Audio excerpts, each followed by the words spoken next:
하나님 말씀 함께 보겠습니다. 신약성경 로마서 3장 1절에서 8절에 있는 말씀 함께 보도록 하겠습니다. 로마서 3장 1절에서 8절에 있는 말씀입니다. 신약성경 242면이 되겠습니다.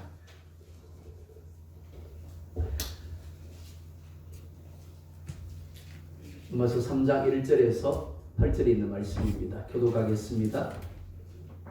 1절 제가 봅니다. 그런즉 유대인의 나음이 무엇이며 할례의 유익이 무엇이냐?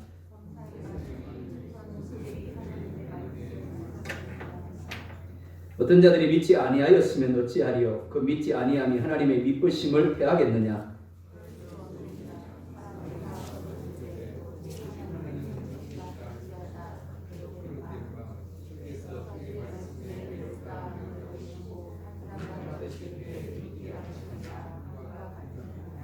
그러나 우리 불의가 하나님의 의를 드러나게 하면 무슨 말하리요? 내가 사람의 말하는 대로 말하노니 진노를 내리시는 하나님이 불의하시냐?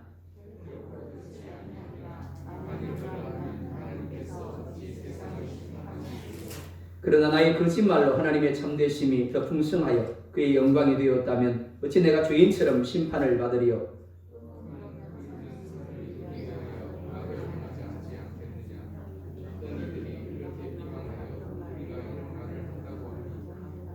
정죄받는 것이 마땅하니라. 아멘.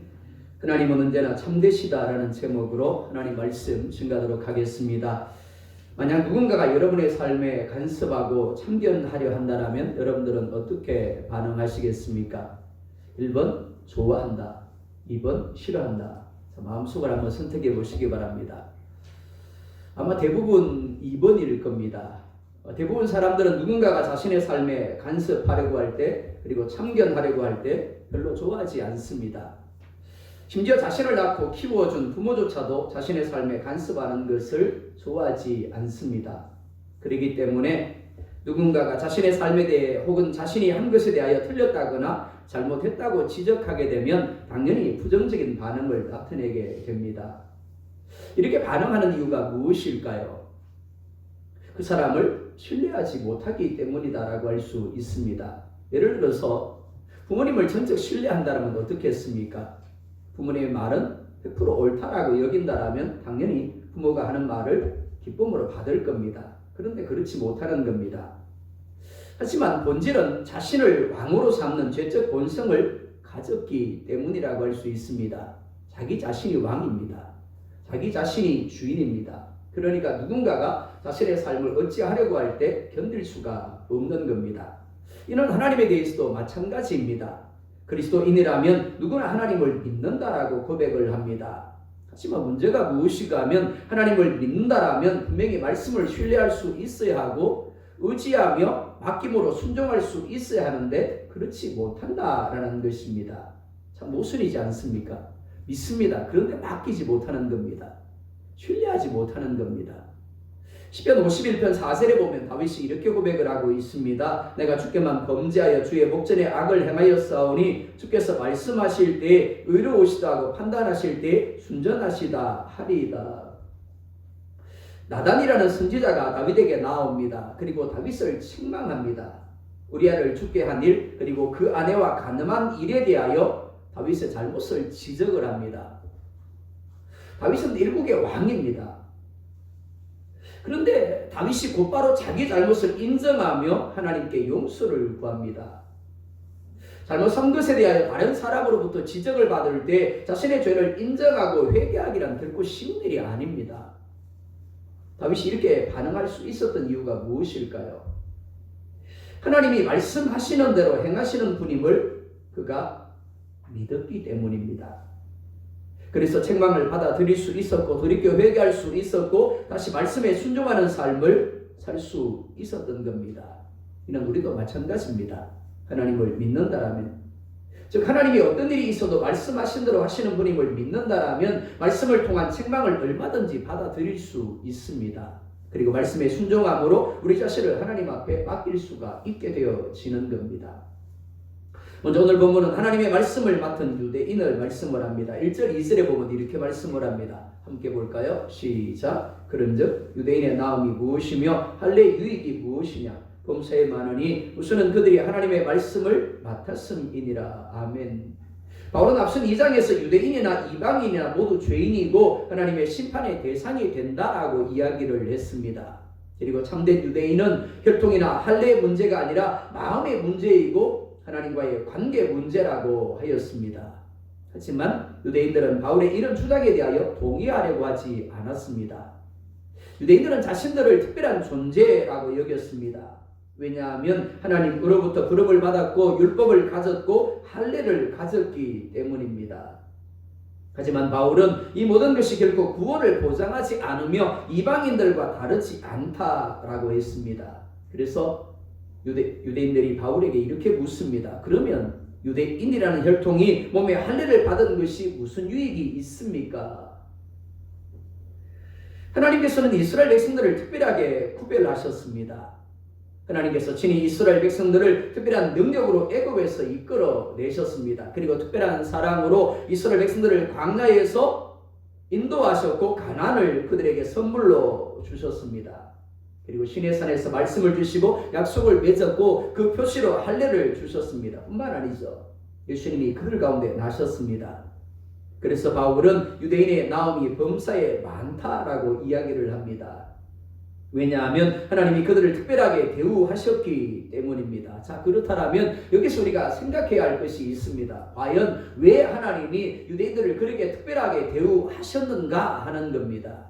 출애굽기 19장 6절에 이렇게 말씀을 합니다. 똑같이 볼까요? 시작. 너희가 내게 대하여 제사장 나라가 되며 거룩한 백성이 되리라. 너는 이 말을 이스라엘 자손에게 전할지니라. 아멘. 이렇게 말씀을 합니다. 너희가 내게 대하여 제사장 나라가 되며, 하나님은 결코 이스라엘 백성들만을 택하셨다라고 말씀하고 있지 않습니다. 이스라엘을 내게 대하여 제사장 나라가 되게 할 것이다 라고 말씀을 합니다. 즉 하나님이 이스라엘 백성들을 특별하게 대우하신 것은 그들을 세계를 구원하고 회복하기 위한 제사장 나라가 되게 하기를 원하셨기 때문이라는 겁니다. 그래서 그들에게 하나님의 말씀, 즉 율법을 주신 겁니다.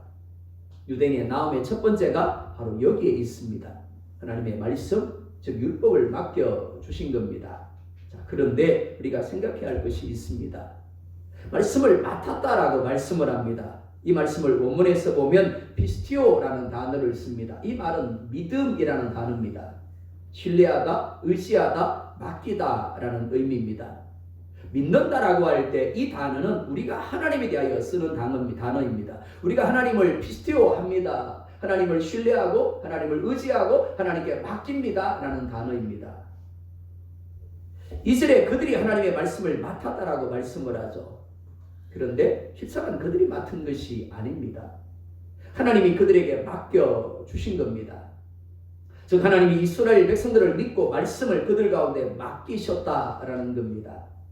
이스라엘 백성들의 입장에서 본다라면 지구촌에 수많은 민족들이 있는데 하나님이 자신들을 선택하셔서 믿고 말씀을 맡겼다라는 것은 무척이나 영광스러운 일이라고 할 수 있습니다. 그러니까 당연히 자랑할 수밖에 없습니다. 목에 힘이 들어갈 수밖에 없습니다. 하지만 문제가 있습니다. 유대인들이 성경을 제사장으로서 맡겨진 것으로 여기지 않았다라는 겁니다. 자신들만의 것이라고 여긴 겁니다. 무엇보다 하나님의 말씀을 신뢰하지 않았다라는 겁니다. 단지 그들은 말씀을 받은 그 사실만을 자랑스러워하고 있었을 뿐입니다. 하나님이 말씀을 주신 첫 번째 이유는 자신을 가르치게 하기 위함이라고 했습니다. 하지만 이스라엘 백성들은 자신들을 가르치지 않았습니다. 그리고 순종하지도 않았습니다. 도리어 다른 사람을 판단하고 비판하는 데만 사용했을 뿐입니다. 심지어 메시아로 오신 예수님을 대적하고 그를 십자가에 못 박아 죽이기까지 하였습니다. 성경은 하나님이 어떤 분인가를 우리 가운데 가르쳐 줍니다.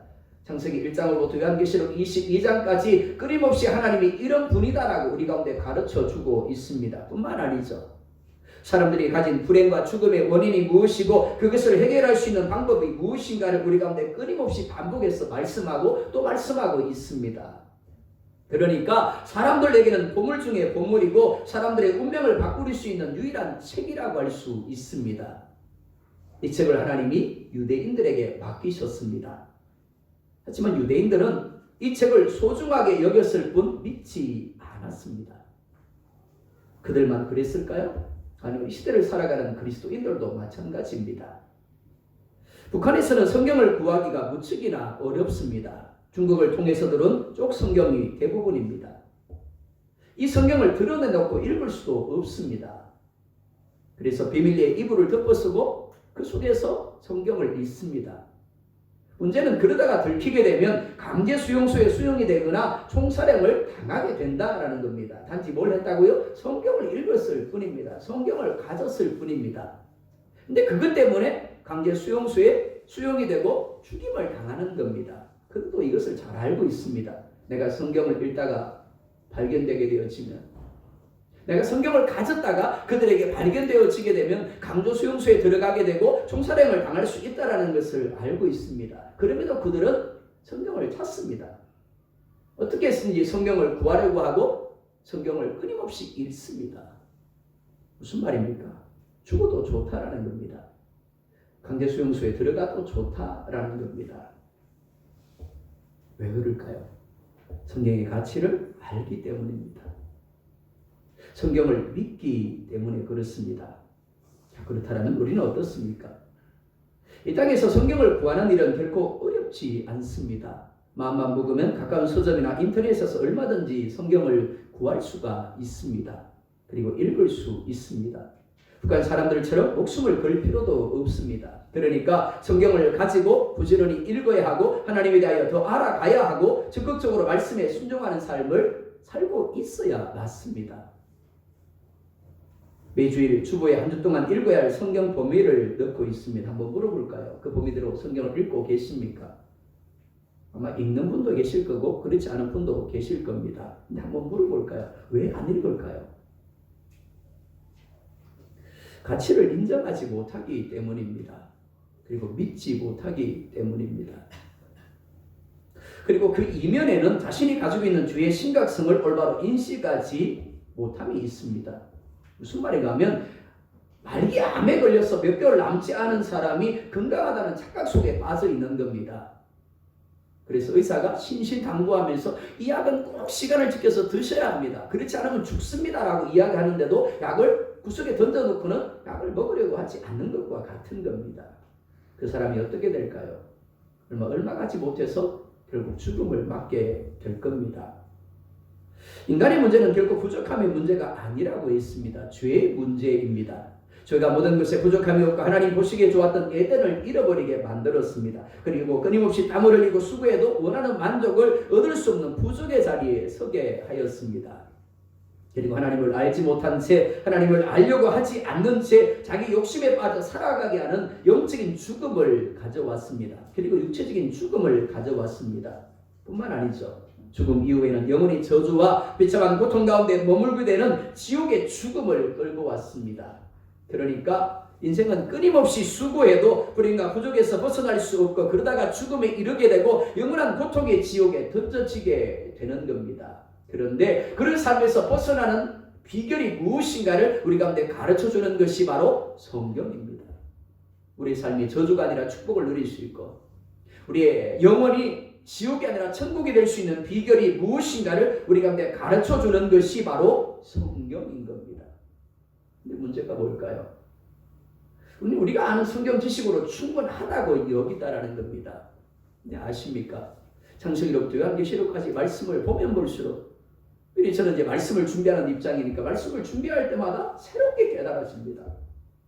이런 의미도 있었구나.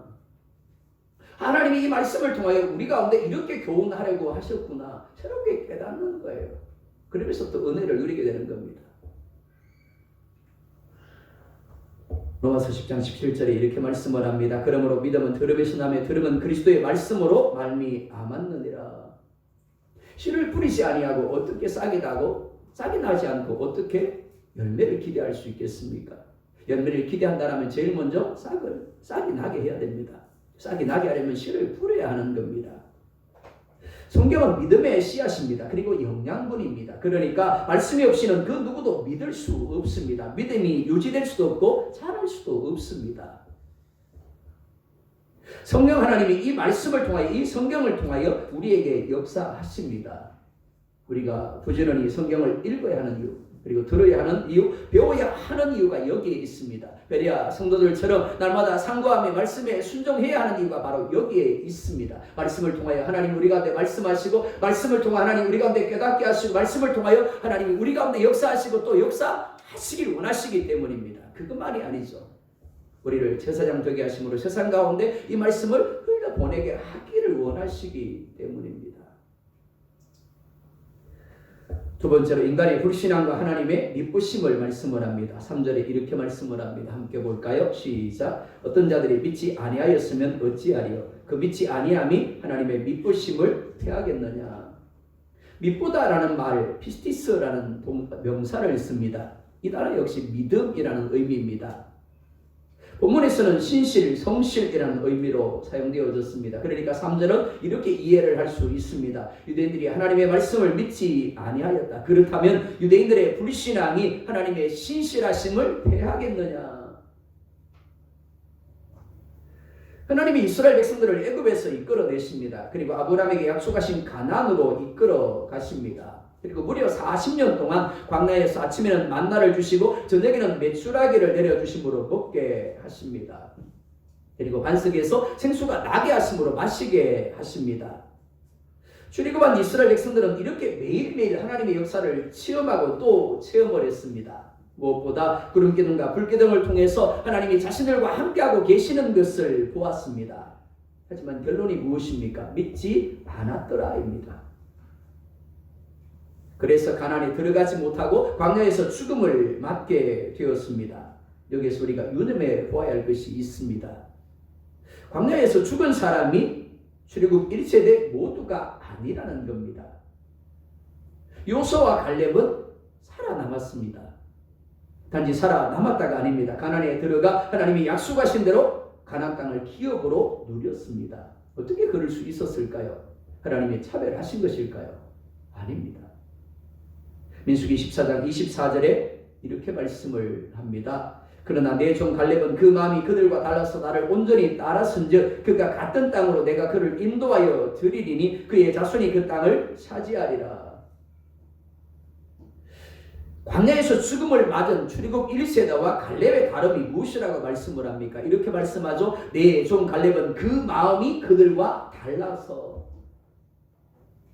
갈렙은 온전히 하나님을 따랐습니다. 하지만 그들은 그렇게 하지 않았다라는 겁니다. 즉 갈렙은 하나님과 하나님의 말씀을 온전히 신뢰하였습니다. 의지하였습니다. 맡겼습니다. 하지만 출애굽 1세대들은 자신들의 생각, 자신들의 뜻, 자신들의 감정을 신뢰하고 의지하며 맡긴 겁니다. 그러다 보니까 조금만 부족해도, 조금만 문제가 생겨도, 조금만 힘들어도, 조금만 자신들의 뜻대로 되지 않아도 어떻게 했다고요? 끊임없이 하나님을 향하여 원망하며 불평을 쏟아내린 겁니다. 출애굽한 이스라엘 백성들이 가나안에 들어가기 위해서 필요한 것이 무엇이었습니까? 하나님이 이스라엘 백성들에게 요구한 것이 무엇이었습니까? 아무것도 없었습니다. 오직 하나였습니다. 오직 하나님만 신뢰하고 의지하며 맡기라는 겁니다. 그러면 내가 알아서 하겠다라는 겁니다. 그 하나를 위해서 하나님이 그렇게 아침에는 만나를 내려주시고 저녁에는 전 세계에 흩어져 있는 메추라기를 호출하셔서 이스라엘 백성들이 있는 곳에 다이빙을 하게 하신 겁니다. 그리고 불기둥과 푸른 기둥으로 역사하신 겁니다. 그리고 반석에서 물을 내어 마시게 하신 겁니다. 그런데 문제가 무엇입니까? 하나님이 그렇게 하셨는데도 불구하고 그들은 믿지 않았다라는 겁니다. 하나님이 그렇게 믿게 하려고 40년 동안 역사하셨습니다. 그들을 향하여 끊임없이 나를 믿어달라고 말씀하셨죠. 그런데 믿지 않았습니다. 그들이 가나안에 들어가지 못한 이유가 바로 여기에 있습니다. 반면에 끝까지 믿은 요수아와 갈렙은 하나님이 말씀하신 대로 가나안 땅에 들어가 그 땅을 기업으로 누리게 되었습니다. 이것이 하나님의 미쁘심, 즉 참되심입니다. 신실하심입니다. 성실하심입니다. 하나님이 광야에서 이스라엘 백성들에게 행하신 것은 맛보기였습니다. 하나님의 미쁘심, 하나님의 신실하심이 어떤 것인가를 맛보여 주신 겁니다. 너희가 가나안에 들어가서도 나를 믿고 순종하기만 하면 내가 너희를 지켜줄 것이고 내가 너희를 먹여줄 것이고 입혀줄 것이고 필요한 모든 복을 주시겠다라는 것입니다. 그러니까 이스라엘 백성들은 가나안에 들어가서도 하나님만 믿고 순종하면 되었습니다. 하나님이 성경을 우리에게 주신 이유가 바로 여기에 있습니다. 성경은 우리에게 맛복입니다. 우리보다 앞섰던 믿음의 선배들이 어떻게 하나님을 누렸는가를 우리 가운데 보여주고 있는 겁니다. 그들처럼 너희도 믿어라. 그들처럼 너희도 나를 신뢰하고 나를 의지하고 나에게 맡겨라. 그러면 내가 그들 가운데 행한 것처럼 너희에게도 행할 것이다. 하나님은 과거에도 믿으셨고 참되셨고 지금도 여전히 믿으시고 참되십니다. 지금도 성령 하나님이 우리로 하여금 믿게 하시려고 역사하고 계십니다. 지난 한 주간 우리의 삶이 바로 하나님의 성실하심입니다. 하나님의 신실하심입니다. 그러니까 우리는 단지 믿게 하시는 성령의 역사에 소극적으로 그리고 적극적으로 반응하기만 하면 되는 겁니다. 물이 넘치는 요단강의 믿음으로 발을 집어넣으라고 하십니다. 그러면 물이 끊어질 것이라고 하십니다. 쉽지 않습니다.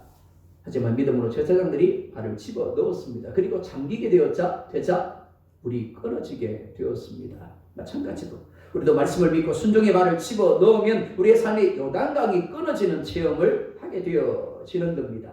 사도 베드로는 밤새도록 그물을 내렸지만 한 마리도 잡지 못했습니다. 근데 주님이 이상한 말씀을 합니다. 깊은 곳으로 가서 그물을 내리라고 하십니다. 베드로가 이렇게 말을 하죠. 밤새도록 내가 수고하였지만 잡은 것이 없지만 주의 말씀 의지하여 내가 그물을 내리겠습니다.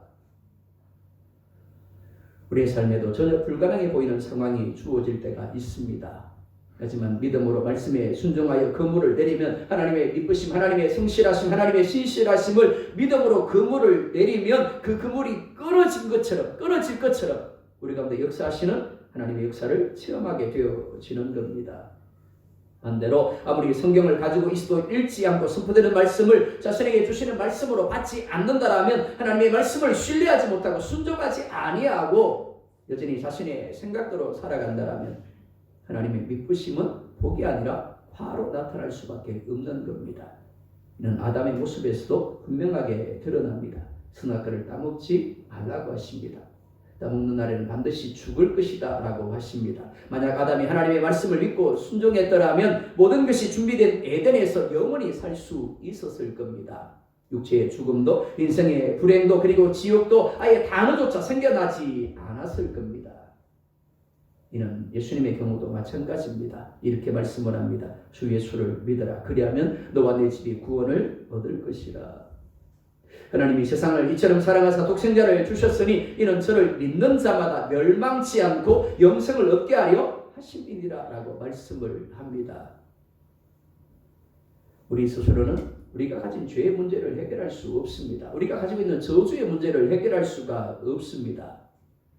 우리 스스로 행복하다고 괜찮다고 느끼는 것은 진정한 행복도 진정한 만족도 아닙니다. 사단에게 속고 있을 뿐입니다. 우리가 해야 할 것은 우리 자신을 하나님의 믿으심에 맡기는 겁니다. 하나님의 말씀에 맡기는 겁니다. 하나님이 말씀하시는 대로 예수 그리스도를 나의 구주로 고백하며 영접하는 겁니다. 하나님은 결코 유대인이기 때문에 구원을 얻는다라고 하시지 않았습니다. 믿음으로 구원을 얻는다라고 하셨습니다. 수많은 출애굽 1세대 가운데 요수와 갈렙만이 구원을 얻은 이유가 바로 여기에 있습니다. 수많은 유대인들이 말씀을 맡았지만 그 중에서 소수의 남은 자만이 구원을 받은 이유가 바로 여기에 있습니다. 그들만 믿었기 때문입니다. 그들만 맡겼기 때문입니다. 맡겨주신 말씀을 가지고 자신을 가르쳐서 말씀에 순종하는 삶을 사는 사람, 그 말씀을 다른 사람, 다른 민족을 향하여 흘려보내는 복음의 통로가 된 유대인만이 구원을 얻었습니다. 이는 이 시대도 마찬가지입니다. 하나님은 결코 우리가 교회를 다니기만 하면 구원을 얻을 것이라고 말씀하지 않습니다. 예수님을 믿어야 한다라고 말씀을 합니다. 하나님의 말씀을 믿어야 한다라고 말씀을 합니다. 그래야 구원을 얻는다라고 말씀을 합니다. 그러니까 정말 중요한 것은 내가 하나님을 믿는가 하는 겁니다. 여러분 자신을 향하여 솔직하게 물어보시기 바랍니다. 나는 정말 하나님을 믿고 있는가? 정말 하나님의 말씀을 믿고 있는가? 그런 사람은 하나님께 죽이 되든지 밥이 되든지 얼마든지 자신을 맡길 수 있게 되어집니다. 그럴 때 하나님이 말씀하신 대로 성실하게 우리 가운데 역사심을 누리게 되어지는 겁니다. 4절 상반절에 이렇게 말씀을 합니다. 그럴 수 없느니라. 사람은 다 거짓되되 오직 하나님은 참되시다 할지어다. 거짓된 사람이 누구일까요? 내 앞에 있는 장로님입니까? 내 안에 있는 안수 집사님, 권사님입니까? 그렇습니다. 근데 그것만이 아닙니다. 나 자신도 거짓됩니다.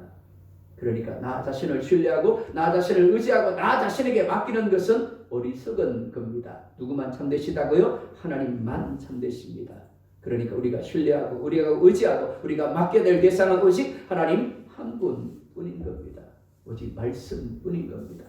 그렇기 때문에 말씀을 가지고 여러분 자신을 가르치시기 바랍니다. 그리고 말씀에 여러분 자신을 맡기시기 바랍니다. 하나님이 하시는 것을, 하나님이 이루시는 것을 누리게 될 겁니다. 세 번째로 오늘 보면은 인간의 불행을 누가 책임져야 하는가를 말씀을 합니다. 사람들은 죄를 범했을 때 대부분 자신의 죄를 인정하고 정당하게 벌을 받겠다가 아니라 어떻게 해서든지 핑계를 대며 자신의 행위를 정당한 것으로 하려는 반응을 나타냅니다. 흔히 이렇게 이야기를 하죠. 내로남불. 똑같은 죄를 범했습니다. 근데 다른 사람이 죄를 범하면 어떻게 해요? 죽일 놈 그러죠. 근데 내가 범하면 어떻게 해요? 내가 어쩔 수 없이 내가 그렇게 안 하면 안 되는 상황이었기 때문에 그렇게 하게 되었다라고 이야기를 합니다. 남이 하면 불륜이라고 이야기를 하죠. 근데 내가 하면요 로맨스라고 이야기를 합니다. 남의 죄에 대해서는 쉽게 비난을 합니다. 쉽게 지적을 하죠. 근데 누군가가 나의 죄를 비난하고 나의 죄를 지적하면 어떻습니까? 그러네요. 내가 정말 잘못했네요. 내가 왜 그렇게 했는지 모르겠습니다. 잘못했습니다. 용서해 주십시오. 그래야 마땅합니다. 근데 그러지 않는 거예요. 남에게 대하여 지적을 할 때는 그 사람이 네 잘못했습니다. 제가 실수했습니다. 라는 대답을 듣기를 원합니다. 근데 정작 자기 자신에 대해서는 그렇게 적응하지 못하는 겁니다.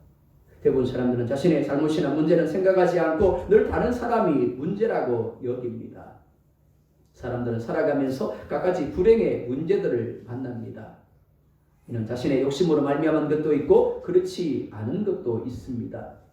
하지만 본질적으로 우리의 조상인 아담이 하나님의 말씀에 불순종함으로 말미암아 주어진 불행들입니다. 하나님께서는 아담을 모든 피조물 위에 뛰어난 존재로 지으셨습니다.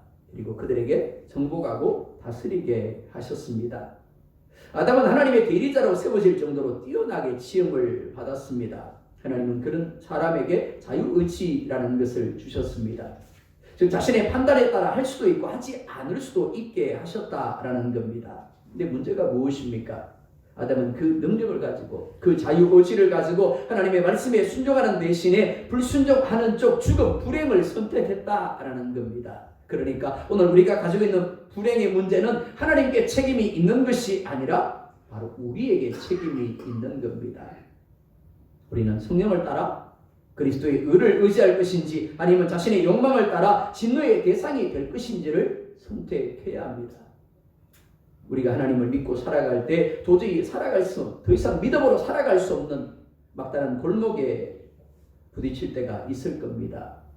가난의 사람들, 가난의 방식이 더 좋아 보이고 그들이 부러워질 때가 있을 겁니다. 하지만 그 길은 망하는 길이고 사망의 길입니다. 하나님이 아브라함에게 자녀의 복을 주겠다라고 약속을 하셨습니다. 근데 10년이 지나도록 하나님이 자식을 주지 않습니다. 그의 아내가 이렇게 얘기를 합니다. 하나님이 주시지 않는 것 같아요. 그는 여종을 취합니다. 그리고 이스마엘을 낳습니다. 근데 그 결과가 무엇이었습니까? 하나님은 말씀하신 대로 100세 아브라함에게 이삭이라는 아들을 주셨습니다. 그러니까 조금만 더 기다렸더라면 하나님의 약속하심을 그들은 온전히 누렸을 겁니다. 근데 기다리지 못했습니다. 기다리지 못함으로 말미암아 이스마엘을 낳았고 그로 말미암아 지금까지도 이스마엘의 후손과 이삭의 후손들이 서로 총을 쏘며 대포를 쏘며 싸우고 있는 것을 볼 수가 있습니다. 사도 바울은 아시아로 가서 복음을 전하기를 원했습니다. 그런데 길이 열리지 않는 겁니다. 어느 날 그 환상을 봅니다. 뭐 하겠느냐, 사람들이 건너와서 우리를 도우라고 합니다. 그것이 하나님의 뜻인 줄 알고 유럽으로 가게 되었습니다. 지난 후에 즉 하나님의 때에 그는 마침내 아시아로 가서 복음을 전하게 되었습니다. 만약 바울이 고집을 피웠다면 어떻게 되었을까요? 하나님은 이미 사도 바울을 향한 계획을 가지고 계셨습니다. 그리고 계획하신 대로 사도 바울을 이끌고 계셨습니다. 바울은 그 하나님을 믿었습니다. 그래서 막으심도 하나님의 섭리하심이고 열어주심도 하나님의 섭리하심으로 인정을 했기에 기꺼이 순종함으로 유럽으로 갈 수 있었던 것입니다. 하나님이 때로 내가 가고자 하는 길을 막으실 때가 있습니다. 내가 하고자 하는 일을 막으실 때가 있습니다. 그리고 때로는 누군가로 인하여 내게 아픔이 주어질 때가 있습니다. 그래서 누군가만 떠올리면 내 마음에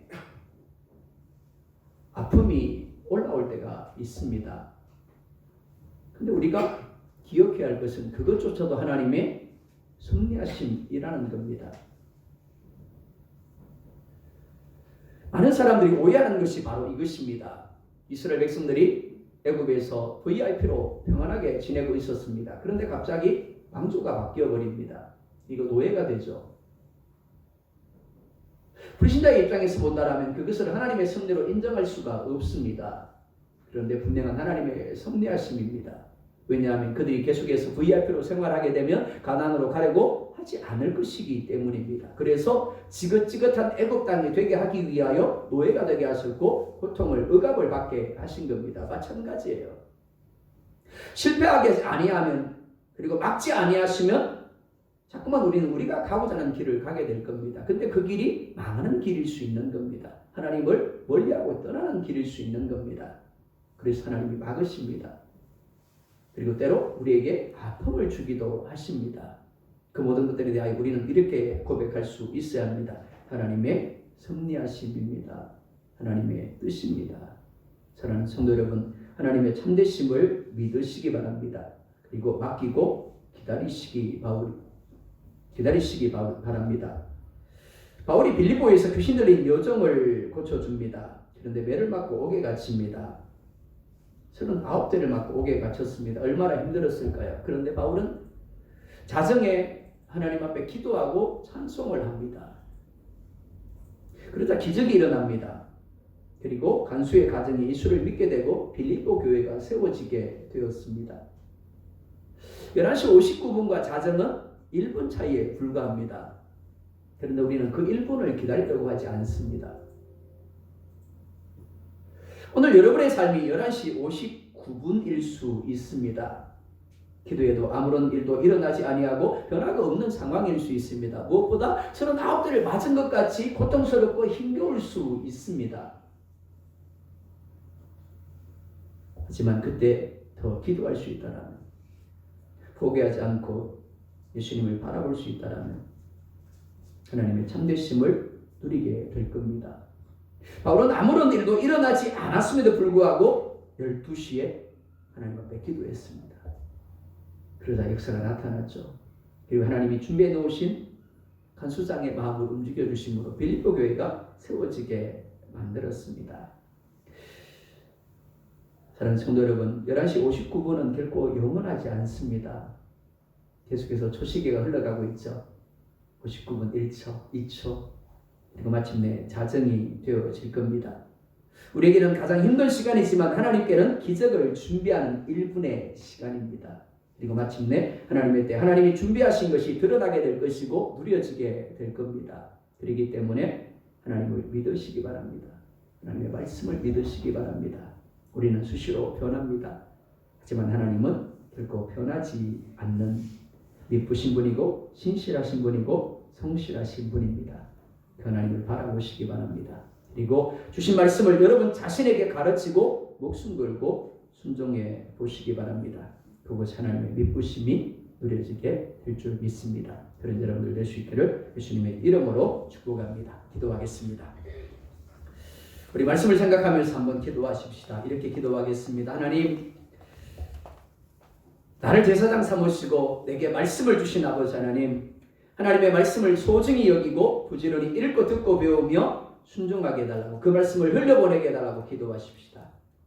두 번째, 하나님은 하신 말씀을 반드시 이루심을 확신함으로 말씀에 전적 순종하게 해달라고 기도하십시다.